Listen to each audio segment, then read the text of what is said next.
함께 이 시간 말씀 읽고 또 주의 음성 함께 묵상할까요? 오늘 함께 묵상할 말씀은 요한복음 3장 16절, 17절 두 말씀입니다. 요한복음 3장 16절, 17절 우리 함께 하나님의 말씀 처음부터 함께 봉독하겠습니다. 함께 읽을까요? 시작. 하나님이 세상을 이는 그를 믿는 자마다 멸망치 않고 영생을 얻게 하려 하심이라. 하나님이 그 아들을 세상에 보내신 것은 세상을 심판하려 하심이 아니요 그로 말미암아 세상이 구원을 받게 하려 하심이라. 아멘. 함께 기도하고 말씀으로 좀 들어갈까요? 하나님, 말씀으로 들어갑니다. 예배의 자리로 들어갑니다.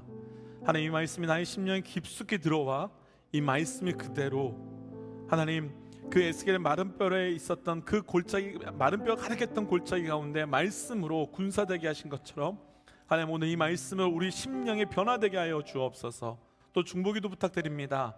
이 시간 동일하게 우리 유스와 유초등부와 영아부도 함께 말씀을 나누는 시간입니다.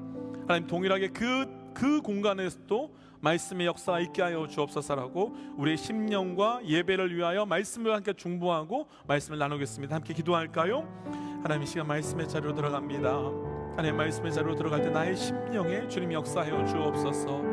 하나님, 나의 귀와 나의 마음이, 나의 입술이 온전히 주의 말씀 앞에 반응할 수 있는 이 시간 되게 하여 주시고, 하나님 말씀이 동일하게 증거되고 있는 우리 유스와 유초동무와 영유아반에도 하나님 정말 말씀의 놀라운 역사가 나타날 수 있도록 주님 인도하여 주옵소서. 주의 기름 부으심에, 주의 살아계심에 그 놀라운 역사가 말씀의 자리자리마다 있게 하셔서 하나님 이 자리에 오늘 또 한번 우리 가운데 놀라운 하나님의 역사가 경험될 수 있도록 인도하여 주옵소서. 하나님 말씀의 자리로 깊이 있게 들어갑니다. 하나님 말씀의 자리로 나아갈 때 이 말씀이 우리의 심령 가운데 하나님 마른 뼈 가득했었던 그 에스겔 골짜기에서 군사로 변화되었던 것 같은 사건과 역사가 우리 가운데 고백되게 역사하여 주시옵소서. 하나님 간구하기는 이 시간 동일하게 유스와 유초동부와 영유아에서 동일하게 말씀이 증거되고 있습니다. 하나님 그 말씀에 전해지는 자리마다 우리의 자녀들이 하나님의 깊이 있게 경험할 수 있도록 함께하여 주옵소서. 이 모든 말씀 예수님 이름으로 기도하였습니다. 아멘. 할렐루야. 잘 오셨습니다. 우리 자우분들에게 한번 인사하겠습니다. 장로님, 권사님, 집사님 승리하십시오. 우리 한번 이렇게 선포하겠습니다. 승리하십시오. 승리하십시오. 하나님의 말씀으로 승리하십시오. 아멘. 오늘 우리가 함께 나눌 말씀의 제목은 이제 다른 믿음으로 라고 하는 테마의 세 번째 예배라고 하는 주제로 함께 좀 말씀을 묵상할 겁니다. 사실 제가 오늘 예배를 드리면서 찬양팀이 세 곡 다 예배에 대한 곡을 준비한 걸 보고 굉장히 은혜가 있었어요. 왜냐하면 저하고 찬양팀하고 미리 교제하지 않고 저는 저대로 또 예배팀은 예배팀대로 했는데 하나님께서 예배팀의 찬양도 예배에 대한 찬양, 또 말씀도 예배에 대한 말씀을 오늘 주셨거든요. 그것은 분명하게 하나님께서 우리 교회를 향한 또 예배에 대한 하나님의 그 임재가 우리 가운데 분명히 있으시기 때문에 우리에게 주셨으리라고 믿습니다. 사실 기독교인이 된다는 것 중에요, 기독교인이 되면서 가장 많이 또 기본적으로 해야 되는 행위이자 행동 중에 하나가 바로 예배이지요. 실제로 초대교회는요, 성도를 받아들였을 때 그 성도가 예배를 드리지 않으면 더 이상 성도로 받아들이지 않을 정도로 초대교회 때는 예배를 굉장히 중요시 여겼습니다. 그러나 코로나 시대가 되면서 여러 가지 어려움과 여러 가지 변화가 있었지만 그 중에 하나가, 가장 많은 변화를 경험했던 것 중에 하나가 바로 예배이고요. 동시에 우리도 이제 예배의 자리 앞에서 다른 믿음으로 나아가야 함이 필요한 거죠. 오늘은 크게는 두 가지 테마를 가지고 함께 좀 말씀을 묵상할 거예요. 하나는 예배를 왜 드려야 하는가, 두 번째는 우리가 지금 드려주고 있는 주일이라는 것은, 주일이라고 하는 것은 무엇이며 주일에는 무엇을 하여 나아가야 하는가. 오늘 함께 이 말씀을 통해서 우리 삶 가운데 예배가 새롭게 고백되고 새롭게 고백되는 예배를 통하여서 나의 삶조차도 새롭게 시작되는 그 은혜가 우리 모두에게 있기를 주의 이름으로 축복합니다. 첫 번째 함께 나눌 것은 왜 예배를 드려야 하는가. 오늘 말씀 요한복음 3장 16절입니다. 함께 읽을까요? 시작. 하나님이 세상을 이처럼 사랑하사 독생자를 주셨으니 이는 그를 믿는 자마다 멸망치 않고 영생을 얻게 하려 하심이라. 아멘. 아마 어떤 분은 이 요한복음 3장 16절을 딱 읽고 이 말씀이 예배와 무슨 상관이 있지라고 하실 수도 있을 거예요. 왜냐하면 요한복음 3장 16절은 우리가 너무나도 복음에 대한 말씀으로 많이 외웠기 때문이지요.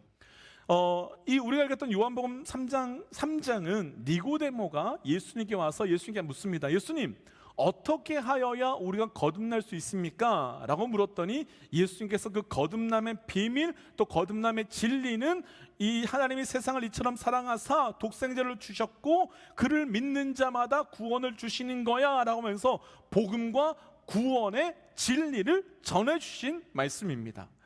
어찌 보면 조금 전에 나눴던 것처럼 이 요한복음 3장 16절은 예배와 아무 상관없는 말씀처럼 보이지만 사실은 이 요한복음 3장 16절이 우리가 예배 드려야 되는 가장 본질적이고 가장 근본적인 이유를 말씀해 주시는 말씀입니다. 요한복음 3장 16절의 핵심은 이거예요. 하나님이 이 땅을 이렇게 사랑하사 독생자 예수를 우리에게 주셨고 죽어 마땅한 우리를 죽지 않게 영생을 주셨다. 곧 구원을 주셨다. 복음을 주셨다. 이게 요한복음 3장 16절의 핵심이지요. 먼저 결론부터 나누고 말씀을 좀 풀어볼게요. 우리가요 예배 드려야 되는 예배의 자리로 나아가는 가장 근본적인 이유, 가장 본질적인 이유는 무엇인가 하면 바로 구원의 사건 때문에 우리가 예배의 자리로 나아간다는 거예요. 예배 드리는 이유는요, 우리가 예배의 자리로 나아가는 이유는요, 우리가 무엇을 얻기 위함도 아니고요, 무엇을 구하기 때문도 아니고요, 심지어는 예배의 자리에 나아가지 않는다고 하나님께서 우리를 징계하시거나 벌 내리시기 때문이 아니라 나를 구원하여 주신 그 구원의 은혜 때문에 예배의 자리로 나아가게 되는 겁니다. 사랑하는 믿음의 동지 여러분, 우리에게 믿음의 고백이 예배를 향한 믿음의 고백이 달라지시기를 도전합니다. 무엇으로요? 예배 왜 드리세요? 예배의 자리 왜 나가세요? 나를 구원하여 주신 그 구원의 은혜 때문에 예배의 자리로 나아가 예배 속에 들어갈 수 있는 우리 믿음의 동역자들 되시기를 주의 이름으로 축복합니다. 어떤 분들은 그렇게 해요. 할 수 있으면 예배의 자리를 피하려고 하세요. 어떤 분은 그렇게 말씀하기도 해요. 코로나가 터졌으니까 굳이 1시간 예배 드리려고 서너 시간 왔다 갔다 하는 거 시간 낭비지 않냐? 그냥 이렇게 해도 되지 않냐? 또 어떤 분들은 여러 가지 바쁜 일과 복잡한 일이 생기면 예배는 다음에 드렸다고 된다고 얘기도 해요. 어떤 분들은 일이 많이 있으니까 그 일부터 해결하고 차근차근 하고 난 다음에 그냥 그때 돼서 나중에 예배 드리면 되지 뭐, 이렇게 하시는 분도 계세요. 이유가 있어요. 뭔지 아세요? 하나님께서 나를 향하여 무엇을 행하여 주셨는지 모르니까 예배를 향하여 그렇게 말하게 되는 거예요. 하나님께서 나에게 주신 구원의 진리와 복음의 진리가 어떤 것인지 모르니까 예배 앞에 나아가기가 쉽지 않은 거죠. 그런데 하나님께서 나에게 행하여 주신 그 은혜를 알면, 그 구원의 은혜를 분명히 알면, 복음의 은혜를 분명히 알면 그것이 내 삶에 예배 드릴 수 있는 유일한 이유가 될 수 있다라는 거예요. 저희가 이제 다른 믿음으로 하는 테마를 가지고 이제 3번째밖에 되지 않지만, 눈치 빠른 분은 느끼셨겠지만 매주마다 빠지지 않는 게 무엇인가 하면 복음이라고 하는 게 들어갈 거예요. 결국은요, 우리 가운데 예배에 대해서 깊이 있게 나아가지 못하는 것은 무엇인가 하면 내 안에 복음이 아직 경험되지 않았거나 고백되지 않았거나 혹은 하나님이 나를 위하여 무엇을 행하여 주셨는지 모르기 때문에 그 예배가 깊어질 수 없는 거예요. 사랑하는 믿음의 형제 여러분, 그냥 왔다 돌아가는 그런 예배가 되지 않으시기를 정말 간절히 주의 이름으로 권면드립니다. 그러기 위해서 이 예배가 내 삶의 온전한 예배, 우리가 조금 전에 찬양했던 그런 예배가 되려면 내 삶의 구원과 복음에 대한 온전한 고백이 있어야 되는 거고요. 우리 가운데 그 온전한 복음의 사건이 나타나시기를 주의 이름으로 다시 한번 간절히 축복합니다. 제가 청년부 사역을 할 때요, 저희 청년 중에 열심히 교회를 왔다 갔다, 표현을 잘 분별해 주세요. 예수를 다닌 게 아니라 교회를 왔다 갔다 한 청년이 있었는데요, 그 청년이 어느 날 굉장히 심한 교통사고를 당했어요. 그래서 정말 죽기 직전까지 간 거예요. 그런데 하나님 정말 은혜로 완전히 치유가 되고 완전히 회복이 되고, 이제 그 과정 중에서 복음을 받아들이고 영접하고 이제 구원받은 자로 살게 됐어요. 굉장히 은혜로 잘 살는 청년이었어요. 근데 그러는 중에 어느 날 이 청년이 정말 심각한 어려운 문제를 만났어요. 구체적인 문제를 제가 나누기는 좀 어렵지만 정말 심각한 문제가 이 청년이 생긴 거예요. 그래서 제가 걱정이 됐어요. 뭐가 걱정이 되냐면 이러다가 이 청년 다시 옛날로 돌아가는 거 아니야? 다시 예수를 부인하고 하나님 없어라고 말하고서 다시 옛날로 하나님을 믿지 않던 그때로 다시 돌아가면 어떻게 하지? 이 염려가 너무 많이 드는 거예요. 그래서 제가 청년에게 전화를 해서 만나자 해서 만나서 이런저런 얘기를 하는데 그 청년이 저에게 이렇게 얘기하는 거예요. 목사님, 걱정하지 마세요. 원래요, 목사님, 저는 이 자리에 있을 수 있는 사람이 아니에요. 그런데 하나님이 살려주셔서 제가 지금 여기에 있는 거거든요. 그러면요, 망한 게 뭐가 문제가 되겠어요? 제가 좀 배신당한 거 뭐가 좀 문제가 되겠어요? 처음부터 다시 애써야 되는 게 뭐가 문제가 되겠어요? 괜찮아요. 저 잘할 수 있어요. 그런데요, 놀랍게도요, 저는 조마조마하면서 그 청년을 계속 보고 있었는데 그 청년은 정말 믿음으로 뚜벅뚜벅 정말 잘 걸어가서 끝까지 잘 해결해 내더라고요. 그럼 이거 그대로 우리에게 한번 적용해 볼까요? 그대로 우리에게 적용해 보면요, 육신의 생명을 살려주신 그 은혜 때문에 이 청년이 부인하지 아니하고 그 믿음의 길을 뚜벅뚜벅 걸어갔다면 영적으로 완전히 죽을 수밖에 없었던 우리를, 어떤 답도 없었던 우리를 그 예수 그리스도의 십자가의 사건으로 살려주셨다면 우리가 예배해야 할 충분한 이유가 되지 않을까요? 그 구원 그 자체가 내 삶의 충분한 예배의 이유가 되지 않겠습니까? 예배를요, 그대로 원어대로 풀어보면 예배의 뜻이 뭐냐면 엎드려 예를 표하다라는 뜻이에요. 그러니까 이렇게 엎드려가지고 예를 표한다는 거예요. 왜 낯짝 엎드려야 되죠? 왜 예를 표해가지고 왜 경배하고 왜 찬양하고 왜 높여야 되죠? 그 나를 구원하여 주신, 정말로 나를 죽을 수밖에 없는 나를, 정말로 아무 인생에 답이 없고 정말 사망으로 끝날 나를 살려주셨으니 이 자리에 나와 예배하고 찬양하고 설교함이 감격이고 은혜라는 거예요. 오늘 아침에요, 우리 목회팀 놓고 기도하는데, 목회팀이 모여서 기도하는데요, 우리 이런 기도 제목 나눴어요.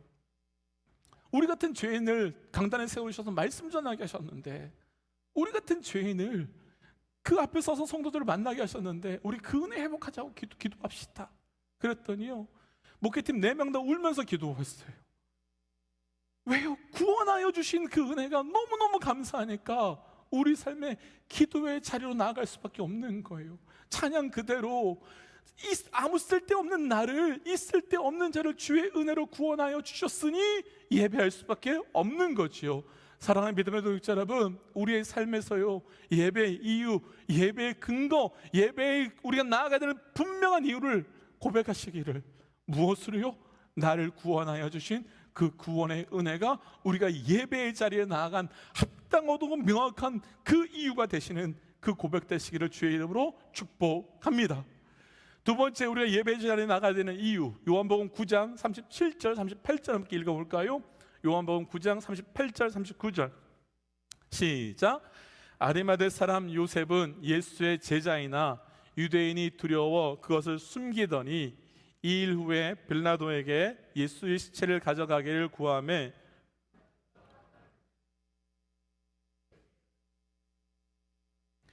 일찍이 예수께 밤에 찾아왔던 니고데모도 몰약과 침향 섞은 것을 100리타르쯤 가지고 온지라. 자, 39절 잠깐 보세요. 니고데모에서 뭐라고 표현되는가 하면 일찍이 예수의 밤에 찾아왔던 니고데모. 요 사건이 뭐냐면 앞에서 나누었던 요한복음 3장의 사건인 거예요. 자, 38절 한번 보여주세요. 그런데 뭐라고 되어 있는가 하면 이 아리마대 사람 요셉은 제자인데 예수님의 시체를 달라고 말하기가 뭐하고 있는가 하면 두려워하였다고 말해요. 그런데 니고데모는 가서 예수 그리스도의 시체를 받아와요. 자, 저를 봐주세요. 다시 말씀 풀어볼게요. 앞에서요, 요한복음 3장에서 우리가 읽었던 39절에 이전에 한밤중에 예수께 찾아가서 어떻게 구원받지요? 그랬더니 복음에 대한 말씀을 들었던 니고데모. 그리고서요, 요한복음 3장에서 더 이상 니고데모 내용이 나오지 않아요. 저희가 아마 다음 테마로 이제 요한복음을 준비하고 있는데요. 요한복음 3장에서 등장했던 니고데모가 더 이상 등장하지 않다가 요한복음 19장에서 딱 등장하는데, 요한복음 19장에서 뭐라고 등장하는가 하면 예수님의 시체를 내놔라고 말하더라는 거예요. 근데 조금 전에 제가 말씀 읽었던 것처럼요, 예수님의 제자였던 아리마대 사람 요셉은 예수 믿는 자들을 죽이려고 눈을 시퍼렇게 뜨고 있는 유대인들이 있어서 예수님의 시체를 달라고 말하기에 굉장히 두려워하고 있었어요. 그런데 니고데모는 당당하게 가가지고 내놔 해서 모셔다가 향유와 모략으로 장례라고 하는 또 다른 예배를 주께 올려드리는 예배 자리로 나아가더라는 거예요. 멋있지 않으세요? 아니, 어떻게 이렇게 니고데모를 바꾸어 놓을 수 있었을까요? 이건 거죠. 요한복음 3장에서 멸망치 않기 위하여 내가 너를 위하여 죽을 거야 이야기 들었어요. 무슨 이야기인지 몰랐겠지요. 그런데 예수님이 실제로 십자가에서 죽으시면서 장막이 갈라지며 약속하셨던 사건이 그대로 나타남을 니고데모가 봤죠. 누구 때문에 죽은 걸 알았던 걸까요? 날 위해 죽으셨구나. 진짜로 요한복음 3장에서 그때 나를 만나셨을 때처럼 나의 죄를 위하여 예수님이 죽으셨구나. 그러니까 니고데모가 뭐 하는가 하면 나를 위하여 죽으신 그 예수 그리스도의 은혜와 나를 위하여 죽으셨던 예수 그리스도 그 생명에 반응할 수밖에 없고 응답할 수밖에 없는 거죠. 그러니까 응답하고 반응하니까 예배의 자리로 내가 모략과 향유를 가지고 예배할 수밖에 없는 거예요. 두 번째, 결론부터 나누고 또 나눠요. 사랑하는 믿음의 동역자 여러분, 왜 예배에 나가냐고요? 첫 번째는 구원이에요. 그런데 두 번째는요, 구원하여 주신 그 은혜에 대한 반응이에요. 구원하여 주신 그 은혜에 대한, 하나님께서 내 삶 가운데 베풀어 주신 그 은혜에 대한, 그 은혜가 너무 커서, 그 은혜가 너무 감사해서 응답하며 반응하는 자리가 바로 예배의 자리라는 거예요. 사랑하는 믿음의 여러분, 우리 중에요, 그 누구도 억지로 예배의 자리에 나오지 않기를 권면드립니다. 언제 억지로 안 나올 수 있을까요? 주께서 내게 주신 그 은혜, 주께서 내게 베풀어 주신 그 구원의 사건에요, 반응할 때요, 응답할 때요, 그 자리가 온전한 예배의 자리가 될 수 있는 겁니다. 예배에서 하나님께서 행하셨고 하나님께서 행하고 계시고 하나님께서 행하실 일들에 대해서 반응하며 응답하며 나아가는 삶은 굉장히 중요해요. 다시 해볼게요. 믿음의 삶에서요, 예배의 자리에서 하나님께서 행하셨고 행하고 계시고 행하실 일들에 대해서 감사함으로 반응하고 응답하는 믿음은 굉장히 중요해요. 왜냐하면 제가 주보에 넣어드렸는데요, 왜냐하면 헌신과 결단의 믿음과 응답과 반응의 믿음은 다르기 때문이에요. 먼저 결론만 짓고 풀어볼게요.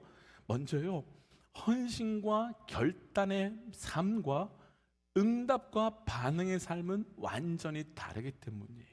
자, 로마서 12장 1절 함께 읽어볼까요? 로마서 12장 1절 시작. 그러므로 형제들아, 내가 하나님의 모든 자비하심으로 너희를 고나노니 너희 몸을 하나님이 기뻐하시는 거룩한 산제사로 드리라. 이는 너희가 드릴 영적 예배니라. 끝에 보세요. 하나님이 기뻐하시는 거룩한 산제사로 무엇해라? 드리라. 그 다음 보세요. 이는 너희가 무엇할? 드릴 영적 예배더라. 그러니까 바울이요, 예배에 대해서 이야기하는데 예배에 대해서 무엇에 대해서 이야기하는 거면 드려라 하면서 드림에 대해서 이야기하며 나아가더라는 거예요. 드려라고 말하더라는 거예요. 보세요. 니고데모가 눈을 시퍼렇게 뜨고서 나를 죽이려고, 예수 믿는 사람 죽이려고 눈을 뜨고서 쳐다보고 있는데 내가 그렇게 나아가면 죽을 수도 있음에도 불구하고 그 자리에 나아가는 게요, 헌신일까요? 결단일까요? 혹은 응답일까요? 반응일까요? 가끔씩 간증을 듣다 보면 간증에 그런 얘기를 참 많이 들어요. 하나님께서 나 부르셨어요. 근데 부르셨는데 그거 너무너무 하기 싫어서 버티다가 버텼는데 하나님 계속 부르셔가지고 어쩔 수 없이 포기하고 난 다음에 헌신하고 결단해서 이 자리에 왔어요. 내용은 다르지만 많은 분들의 간증의 패턴이 이런 패턴 참 많이 있어요. 참 좋죠. 그런데요, 저는 그런 간증을 자세히 이렇게 듣고 나면 그 간증 끝에 남는 게 나를 불러주신 하나님의 은혜가 남는 게 아니라 그분의 헌신과 결단이 남으면서 와, 그분의 헌신과 결단 엄청 멋있다, 나도 하고 싶다, 혹은 나는 왜 못하지, 이게 남더라고요. 그러면 간증에서 드러나야 되는 건 하나님의 은혜만 드러나야 되는 거 아니에요? 그런데 그분의 헌신과 결단이 드러난다면 그거 괜찮은 건가요? 그거 문제 없는 거냐는 거예요. 다시 오늘 말씀으로 돌아와 보면요, 니고데모가 나아가가지고 내 목숨 걸고 내 목숨이 죽을 수도 있음에도 불구하고 예수 그리스도의 시체를 찾아오는 건 헌신과 결단으로 이루어질 수 있는 일이 아니라 내게 베풀어 주신 그 응답과 반응이 아니고선 절대 일어날 수 있는 일이 아니라는 거예요. 왠지 아세요? 정리하고 들어보세요. 내 삶에서 내가 헌신하고 내가 결단하면 내 것을 포기하는 삶이 돼요. 내가 헌신했어요, 내가 결단했어요, 내 시간 포기하기로요, 내 재정 포기하고요, 내가 가진 거 포기하기로 결단했어요. 그래서 내가 나아가요. 근데 예배는 그게 아니라는 거예요. 예배는요, 내게 주신 은혜가 너무 크고 내게 베풀어 주신 게 너무 감사해가지고 내가 받은 걸 다 드릴 수밖에 없는 게 예배의 드림이라는 거예요. 내가 받은 게 너무너무 커서 너무너무 감사해서 드릴 수밖에 없는 게. 그래서요, 헌신과 결단의 믿음은 포기하면서 사는데요, 응답과 반응의 삶은 드림의 삶인 거예요. 그런데 또 하나 차이가 있어요. 헌신과 포기의 삶은, 헌신과 결단의 삶은요, 내가 가진 것만큼만 결단하면서 살 수 있어요. 왜냐하면 내가 가진 걸 포기하거든요. 대신에 응답과 반응의 삶은요, 내가 받은 것을 드리기 때문에 받은 만큼 드릴 수 있는 거예요. 왜 니고데모가요, 그 자리 가서 예수 그리스도 시체 달라 그러면 내가 죽을 수도 있음에도 불구하고 그 자리에 나가서 생명 걸고 예수의 시체를 가져와 장례 예배 드릴까요? 내가 예수 그리스도의 생명을 받았거든요. 내가 예수 그리스도의 생명을 받았기 때문에 그 예배 나아가는 거거든요. 성도 여러분, 사랑하는 믿음의 동역자 여러분, 우리가 이 예배 자리에 그냥 나온 게 아니고요, 하나님께서 내게 생명을 주셨기 때문에, 그 당신의 아들 생명을 주셨기 때문에 내가 이 자리에 예배에 나올 수 있다면 우리의 삶도 그 생명으로 반응하며 드릴 수 있는 그 예배가 우리 가운데 있기를 주의 이름으로 축복합니다. 바빠서 예배 못한다고요? 일 해야 돼서 못한다고요? 이것저것 많아서 못한다고요? 예배 그렇게 살면서 중요하지 않다고요? 뭘 받았는지 모르는 거예요. 우리가 무엇으로 살고 있는지 모르는 거예요.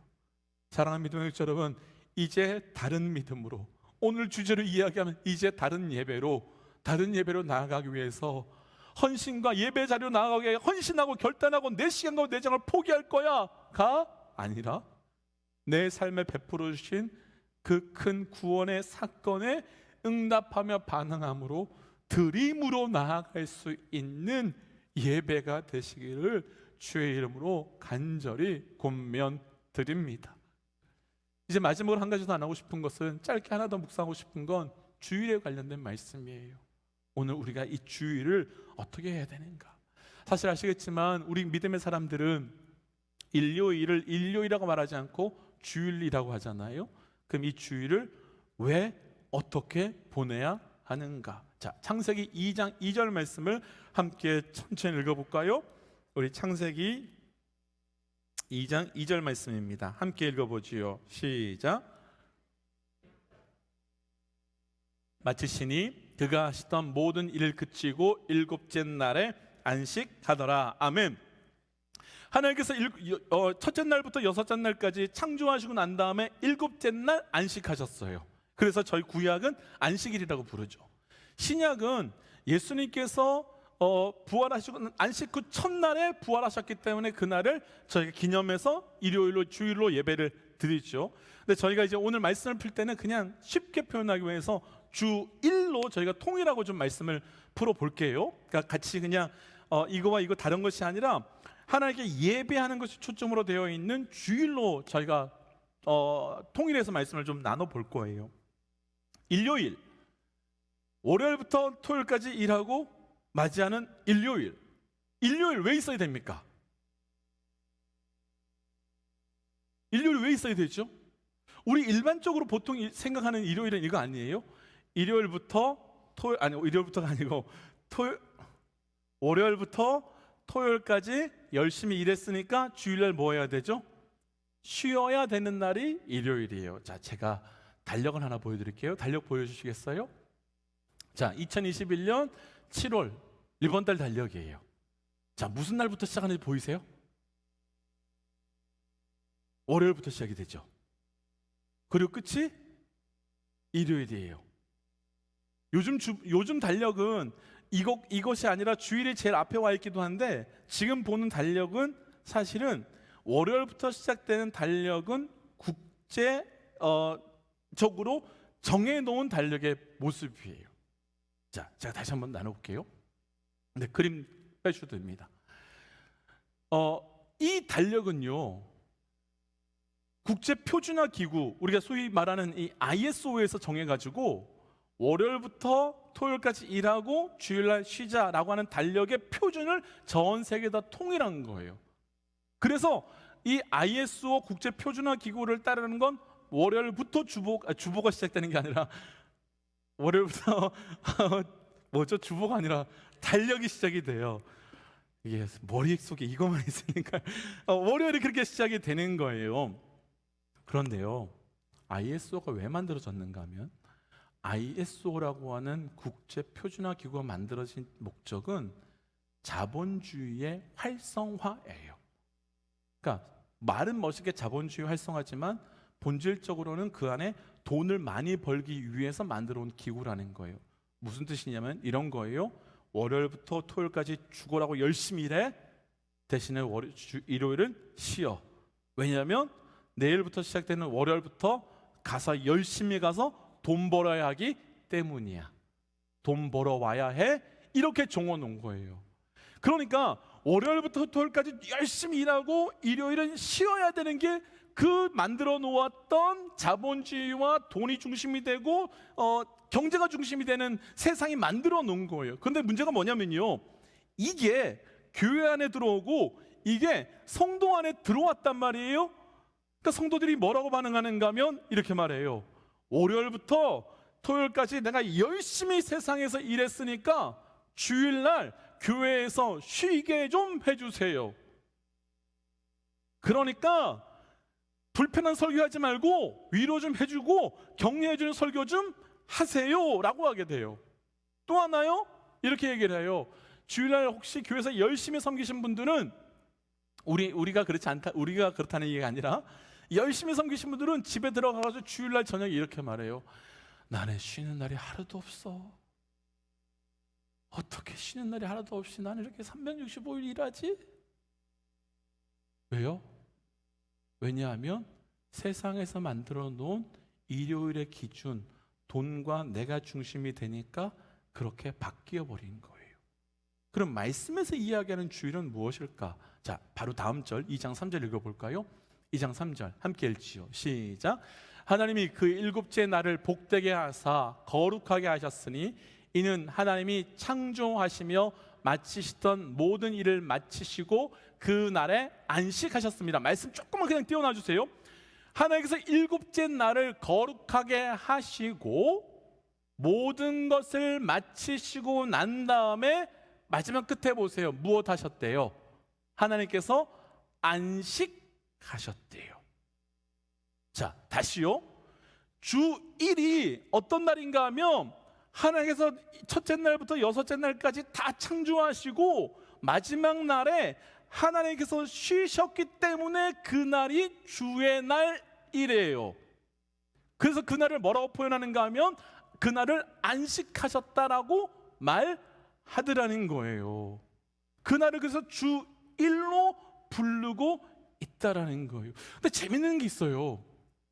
하나님께서 첫째 날부터 여섯째 날까지 창조하셨기 때문에 일곱째 날에 쉬셨대요.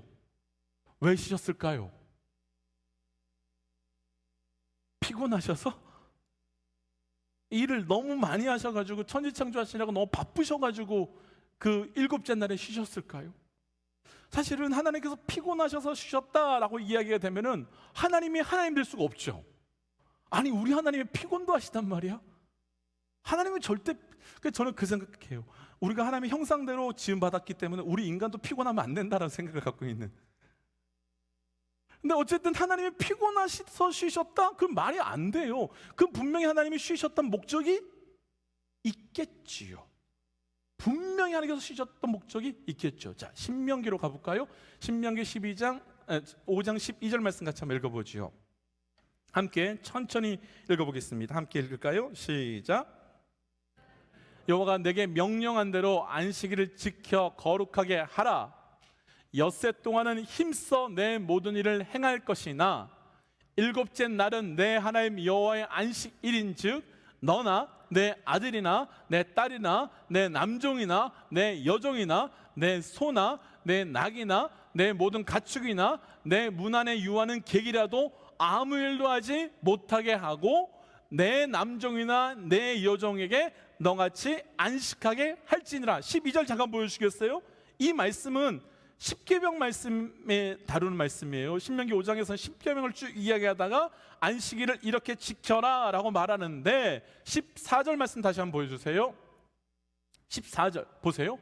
앞부분에 이렇게 됐어요. 내 하나님 여호와의 안식일인즉, 그러니까 하나님께서 안식했기 때문에, 그 다음 말씀 천천히 보세요.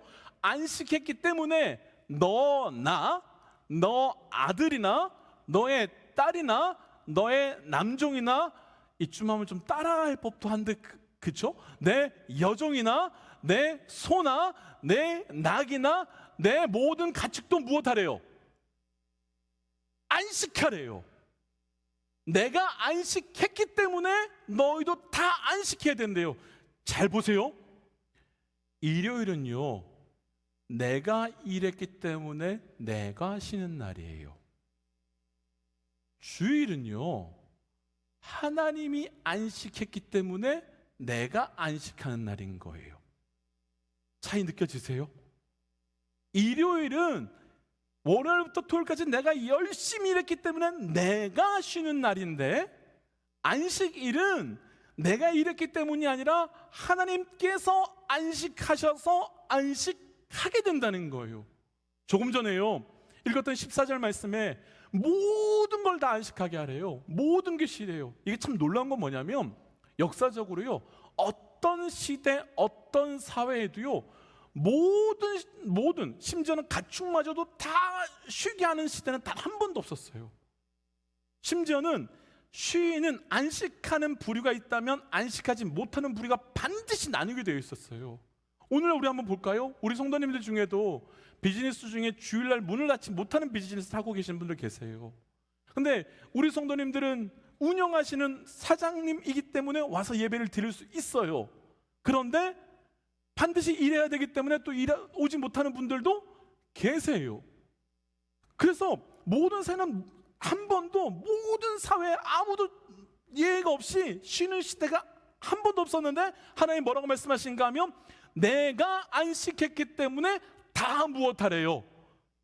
안식하래요. 내가 일했기 때문에 안식이 아니라 하나님께서 안식하기 때문에 안식하라는 거예요. 사랑하는 믿음의 동역자 여러분, 왜 쉬어요? 일했기 때문에요? 아니요. 쉴 만한 준비가 되었기 때문에요? 아니요. 우리가 안식해야 되는 분명한 목적은 무엇인가 하면 하나님께서 안식하였기 때문에 이 주일날 예배의 자리로 나아가야 하는 근거가 생기는 겁니다. 그런데 쉽지가 않죠. 제가 주보에 넣어드리긴 했는데요, 구약학자인 월터 그루만이라고 하는 사람이 안식일을 저항하라 안식일은 저항이다라는 책을 썼어요.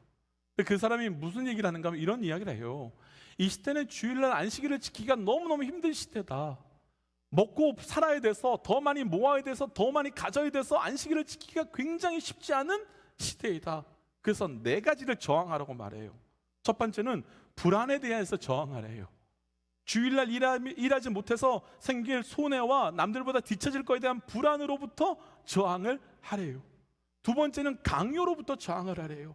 더 많이 돈 벌어, 더 많이 일해야 돼, 더 많이 가져와 라고 하는 내 속사람의 강요와 위로부터 오는 강요로부터 저항을 하래요.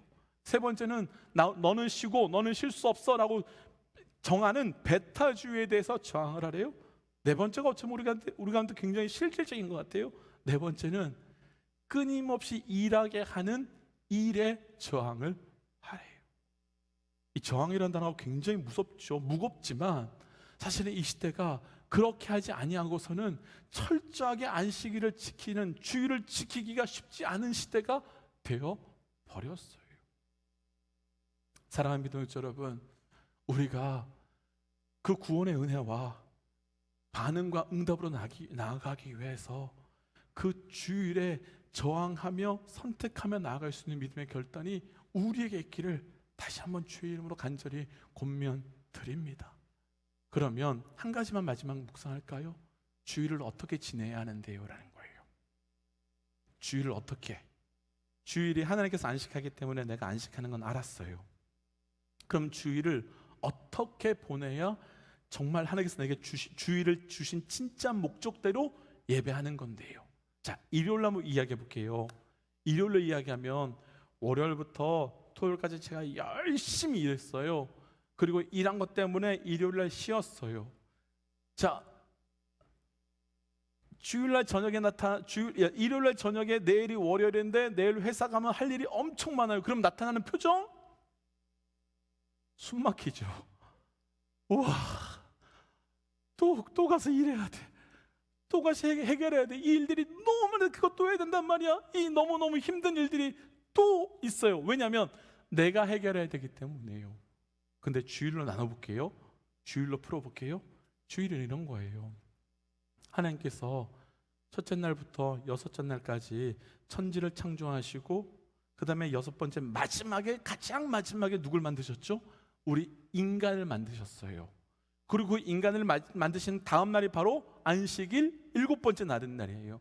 그러면요, 사람이 가장 먼저 맞이한 그 날에 하는 건 뭐냐면, 안식일을 인간하는 건 뭐냐면, 하나님과 같이 안식하면서 하나님이 만들어 놓으신 것, 하나님께서 펼쳐 놓으신 것을 쭉 뭐 하면 되냐면 구경하면 돼요. 누리면 돼요. 우와, 하나님께서 이렇게 만드셨구나. 왜요? 왜 하나님께서 마지막 날에 만드셨을까요? 이거예요. 내가 너를 위해서 다 준비해 놓았어. 준비해 놓았을 뿐만 아니라 준비해 놓을 거야. 그러니까 그 안식일날 하나님께서 행하신 것을 다 보고 다음 날부터는 하나님께서 준비하신 걸 기대하며 나가는 날이 주일인 거예요. 어떻게 이렇게 냉랭한 표정으로 볼 수가 있죠? 그날이 주일인 거예요. 또 하나 있어요. 자, 아까 읽었던 신명기 5장 15절 마지막 말씀 하나 더 읽어볼까요? 시작. 너는 기억하라. 내가 애굽 땅에서 종이 되었더니 내 하나님 여호와가 강한 손과 편팔로 거기서 너를 인도하여 내었나니 그러므로 내 하나님 여호와가 내게 명령하여 안식일을 지켜라 라고 하면서, 말씀 보세요. 안식일을 지키라면서 기억할 게 있대요. 뭐 기억하래요? 애굽 땅에서 종되었던 너희를 건져낸 것을 기억하래요. 그것을 뿐만 아니라 강한 손과 편팔로 너를 인도한 것까지도 기억하래요. 어느 날이요? 안식일이에요. 그럼 왜 이 말씀하실까요? 이런 거예요. 안식일날은 하나님께서 너의 삶 가운데 내가 어떻게 역사했는지, 하나님께서 어떻게 일하셨는지를 다시 리마인드하고 다시 새겨보고 다시 보는 날이야. 그리고 월요일날부터는 내가 이 일을 어떻게 해결하지? 어떻게 펼쳐가지? 이게 아니라 애굽에서 출애굽하여 주셨던 강한 손과 편팔로 인도하신 그 인도하심의 손길이 내일부터도 계속 될 거야 라는 것을 기억하는 날로 만들어가라는 거예요. 그러니까 주일은 어떤 날이래요? 주일은요, 오기 싫은데 억지로 와가지고 목사 설교 듣는 날이 아니라는 거예요.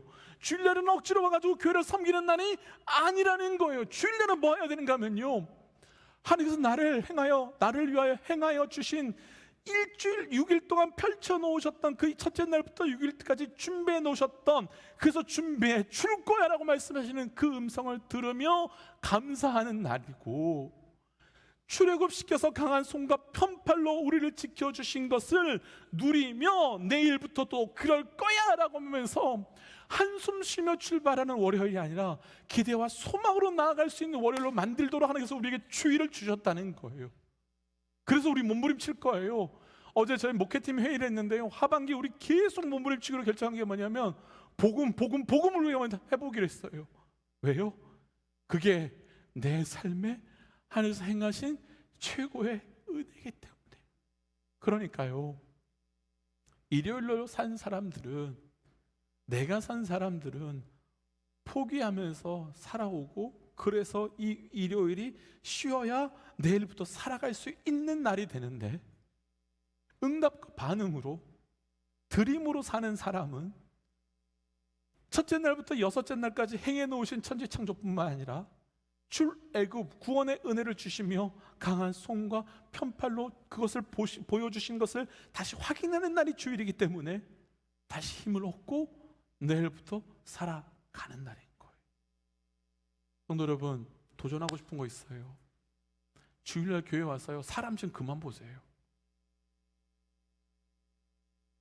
주일날 와가지고요, 다른 것 좀 그만 들으세요.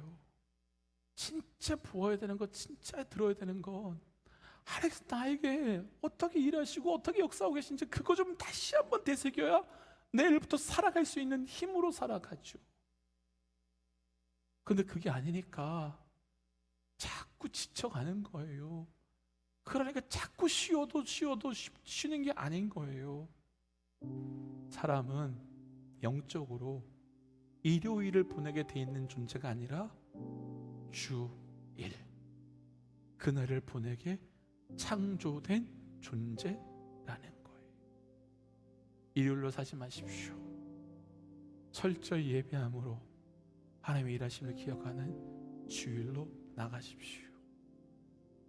하나님께서 내게 예배 자리로 나아가야 하는 이유는 구원하여 주셨기 때문이고, 그 구원에 대한 응답과 반응이기 때문입니다. 또 이 주일은, 이 예배는 내 삶에서 넘어질 수도 있고 쓰러질 수도 있지만 다시 한번 이 예배의 자리에서 하나님이 나를 위하여 행하여 주신 것을 확인하며 점검하며 다시 한번 붙들고 나아가는 날입니다. 오늘의 이 예배가 이제 다른 믿음으로, 다른 예배가 되어서 이 예배에 나올 때마다 몸부림치십시오. 첫째 날부터 여섯째 날까지 지으신 것을, 출애굽하듯이 나를 구원하심을, 강한 손과 편팔로 그들을 지키신 것 같이 나를 보호하시는 그 하나님을 듣고 보기 위하여 몸부림치시고 그 힘으로 내일부터 또 다른 하나님과 함께 하심의 예배의 자리로 나아가시기를 간절히 주의 이름으로 권면 부탁드립니다. 이 마음 그대로 함께 부르고 싶은 찬양이 있는데요, 이 찬양을 그대로 우리 삶의 고백으로 드리고 함께 기도하고 예배 정리할까요?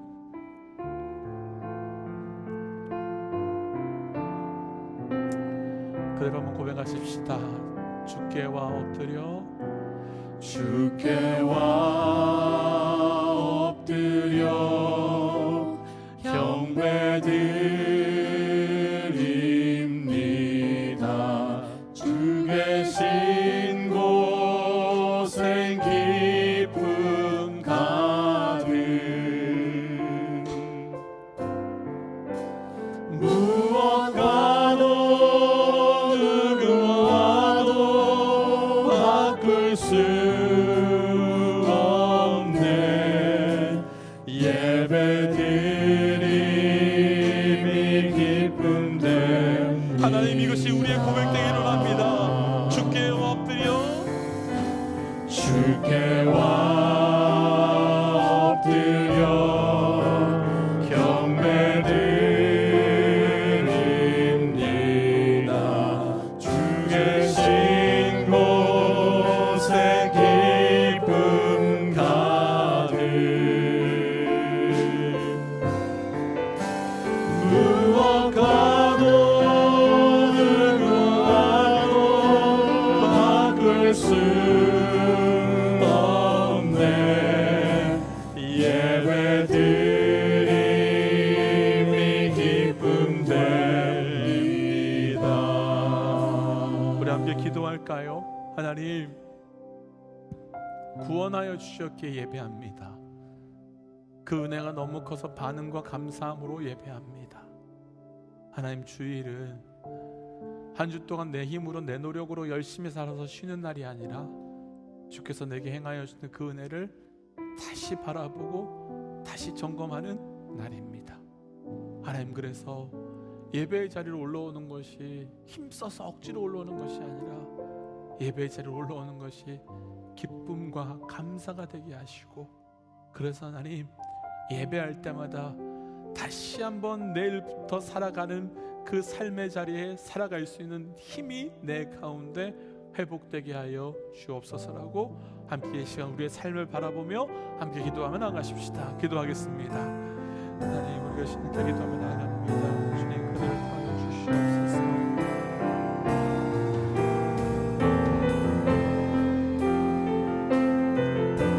하나님, 우리의 그늘을 더하여 주시고 그 소망의 사건의 경험되기를 원합니다. 하나님, 구원받았기에 예배합니다. 그 구원의 은혜가 너무 크기 때문에 응답과 반응함으로 기도합니다. 하나님, 내 삶에서 그 온전한 예배의 사건이 나타나게 하여 주옵소서.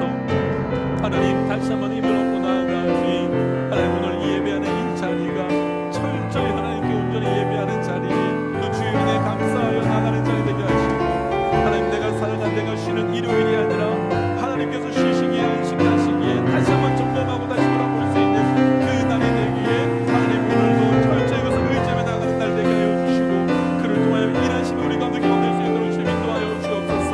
그래서 이 예배가 기쁨과 감사와 감격으로 부른다며, 그래서 오늘 하루도 하나님께서 내 삶에도 매일매일 오늘 그 예배의 삶으로 살아갈 수 있도록 인도하여 주옵소서. 한 번 더 고백하십시다. 주께 와 엎드려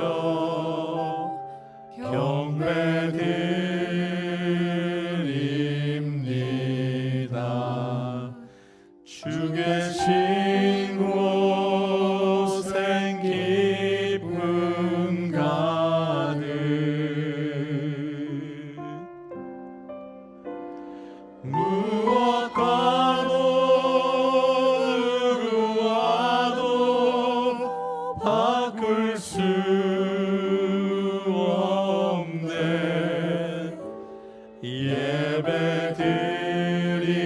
예배드림이 기쁨 됩니다.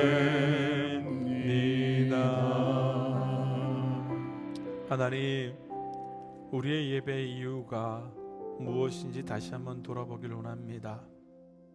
나를 구원하여 주신 그 은혜에 대한 응답과 반응의 드림, 더 이상 헌신과 결단으로 내 시간과 내 재정을 포기하는 삶이 아니라 주신 은혜가 감사하여 응답과 반응으로 드림의 예배, 드림의 삶을 살아갈 수 있도록 함께하여 주옵소서. 하나님, 내가 일하였기에 일요일을 쉬는 날이 아니라 주께서 안식하셨기에, 주께서 안식하시며 주의 행하심을 보게 하셨기에 하나님, 이 날을 주의 날로 보냅니다. 하나님, 혹시 우리 가운데 지난 한 주 여러 가지 일들로, 여러 가지 상황으로 지쳐있는, 힘들어있는 우리 믿음의 동역자 있다면 하나님께서 우리를 위하여 천지를 창조하시고 애굽에서 건져주시며 강한 손과 팔로 구원하여 주신 그 은혜 기억하며 다시 한번 그 사건을 소망하며 믿음으로 내일부터 시작되는 또 다른 삶으로 담대히 나아갈 수 있도록 함께 하여 주옵소서. 그래서 한숨 쉬며 시작되는 월요일이 아니라 소망과 기대함으로 시작되는 월요일 되고, 매일매일의 삶이 눈물로 깨어짐으로 시작되는 하루가 아니라 철저히 은혜로 시작되는 하루하루가 되게 하여 주옵소서. 하나님, 그 은혜가 감사하여 작은 예물을 구별하여 하나님께 올려드립니다. 내 재정을 포기하는 것이 아니라 드립니다. 이 재정이 쓰이는 곳마다 하나님의 놀라운 살아계심의 은혜의 예배가 회복되게 하여 주옵소서. 이 모든 말씀 예수님 이름으로 기도하오며, 이제는 길이요 진리요 생명 되신 우리 주 예수 그리스도의 은혜와 하나님의 사랑과 성령님의 충만 교통 역사하심이 이제 예배의 이유를 알고 그 예배 자리로 나아가 이 일요일이 아닌 주일로 주께 의지하며 나아가기를 결단하며 소망하는 하나님의 백성들과 우리를 통해 그 예배가 회복되게 될 삶의 모든 자리 가운데, 또한 사랑하는 아버지를 먼저 하나님께 올려드리고 그 천국 소망으로 살아갈 우리 한상훈 형제의 가정 가운데 지금으로부터 영원토록 함께 하시기를 간절히 축원하옵나이다. 아멘.